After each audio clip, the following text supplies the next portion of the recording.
Hello everyone, hope you're all having a wonderful day. Now last Christmas, we watched a little movie called Jingle All the Way. This is nothing new, we do that every year for some reason. Jingle All the Way is a heckin' dumb movie. It could very well be one of the worst movies ever made. However, as we watched Jingle All the Way last year, there was one moment that irked me a lot more than it had before. For those of you who don't know the premise, the story revolves around Arnold Schwarzenegger's character, a workaholic father who realizes that he's forgotten to get his son the one toy he wants for Christmas, and runs around the city on Christmas Eve in search of the toy, getting himself into all sorts of trouble along the way. Now, this movie is stupid. It knows it's stupid, it's trying to be stupid. Put that cookie down! Now! But there is one part of the movie where they seem to try to strike some sort of chord with the audience. And that's when Schwarzenegger reaches the end of his rope and steals the toy from underneath his neighbor's Christmas tree. And this scene plays.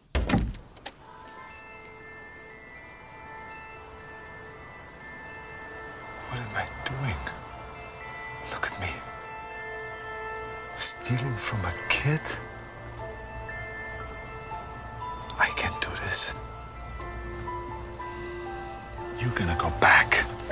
Now, exactly how much of that dialogue was necessary? If he hadn't said anything in that scene, would you have known what he was thinking? Probably. If he had just looked down at the present, seen the label, and with nothing but a somber look on his face turned back into the house, we would have all known exactly what was going through his mind. The shock when he sees what this toy has turned him into, the guilt when he realizes how quickly he resorted to theft. None of it needed to be spelled out for us. We all knew exactly what was going through his head. And we certainly don't need him to tell us that he's going to put the present back under the tree. He was clearly going back into the house. What did we think he was going to do? Go into the kitchen and stick the toy in the blender? Now, do I feel silly pointing out a very minor detail in a movie where Arnold Schwarzenegger uses a jetpack to save his son from a crazed mailman? Strangely enough, yes. But this scene did remind me how valuable it is to learn an essential rule of screenwriting: the art of shutting up. Let me elaborate. When I started writing, especially screenwriting, I kept thinking that I needed to explain every thought that went through my characters' heads. I would love to sneak little hidden meanings and motivations in concise dialogue or even just in actions, but then I'd read it back and think, oh no, is my audience going to understand the implications? Do I need to make it more overt? Okay, maybe I'll just add a little more exposition. And then next thing I know, I've pretty much just written a Wikipedia article for my character and 2 pages of dialogue. This is the golden rule of screenwriting: show, don't tell. If you can get your audience to understand the stakes, meaning, emotion, etc. of your story without using extensive dialogue, or even with none at all, you'll end up with a script that has a much higher chance of affecting your audience. You've probably heard of the golden rule before, but it is one that is commonly forgotten, as we can see in Jingle All the Way. Think how much more effective this scene would be if it was just a still moment.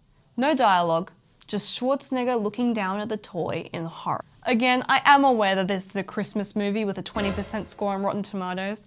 I did not expect this script to be The Godfather. I am very sorry that I took this scene so seriously, but hopefully you understand my point. Whenever you write a screenplay, don't try to fill up every scene with as much dialogue as you can think of. Instead, when you find yourself in a meaningful moment, shut up. Try to get your point across with actions or facial expressions or even symbolism. To use a more recent example than Jingle All the Way, there is a certain scene in Trolls that makes this same mistake. You know the one. No. Yes! No! Why not? Why won't you sing? Because singing killed my grandma, okay?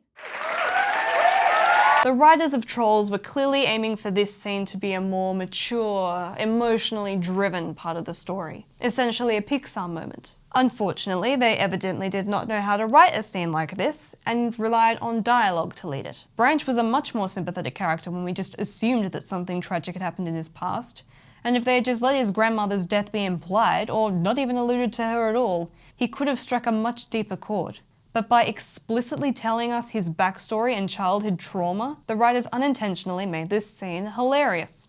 Remember that just because your character is crying doesn't mean your audience is crying.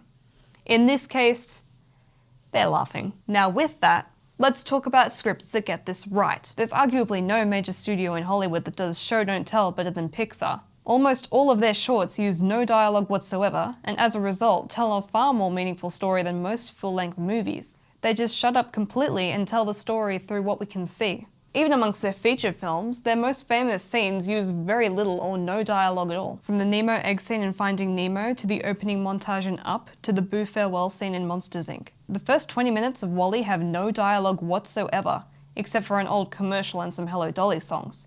And that was all it needed. We're not told what situation WALL-E is in, we're shown his situation through images and moments. This is undoubtedly one of the biggest reasons why Pixar is so respected. Instead of filling up their movies with dialogue and exposition, they just shut up and let us feel the emotion ourselves. As a matter of fact, my favourite villain monologue of all time comes from Toy Story 2. You know how most villain monologues involve heaps of dialogue explaining the villain's entire backstory and their whole evil plan, ultimately taking up several minutes of screen time? Well, here's the villain monologue in Toy Story 2. You really are Stinky Pete, aren't you? Prospector, this isn't fair. Fair? I'll tell you what's not fair. Spending a lifetime on a dime store shelf watching every other toy be sold. Well, finally my waiting is paid off, and no hand-me-down cowboy doll is gonna mess it up for me now! That's it. That's the entire monologue. In about 5 seconds, we get Stinky Pete's entire backstory and motivation. And it's all implied. We understand it all immediately. We understand that Stinky Pete, being based on a lesser character in Woody's Roundup, was never bought or loved by a child like Woody and Jessie were. We get that because of this, he sees being donated to the Toy Museum as his only chance to serve any kind of purpose, and will thus go to any and all lengths to get himself there. This can be compared with Woody's fears that Andy is growing out of him and that soon he might not have a purpose himself. And Stinky Pete is therefore the extreme version of Woody, putting everything on the line for purpose. And all this information comes from one line. Of course, with all this talk about the value of minimal dialogue, I want to make it clear that I am not saying your characters can never ever talk. More often than not, they need to talk. Characters need to be human, or at least human-like, and humans have conversations, just in the right circumstances. And sometimes, exposition is important. Sometimes there are just things that need to be explained to the audience for the story to make sense. There are a lot of ways to make exposition scenes more interesting, such as the Pope in the pool method, which I might talk about in a future video. Just be sure that it is necessary to understand the story and not just needless dialogue that could undercut the emotional impact. Now, as you write your next screenplay and come up to a moment that could really impact your audience, don't feel like you need to stuff it full of descriptions and pointless exposition to whack your audience over the head with meaning. Instead, shut up. Zip it, put a sock in it, stop talking, and let the scene speak for itself. Thank you so much for watching this video. I hope the audio quality is a lot better this time. If you enjoyed this video and want to see more, please consider subscribing. And for all of you that are subscribed, thank you so much. There are now over 200 of you, which is a little crazy. If you can think of another movie that shows the importance of show don't tell, for good or ill, please leave it in the comments. And if there's anything else you want me to make a video on, you can leave that in the comments too. Now I hope to see you in the next video. Have a wonderful rest of your day.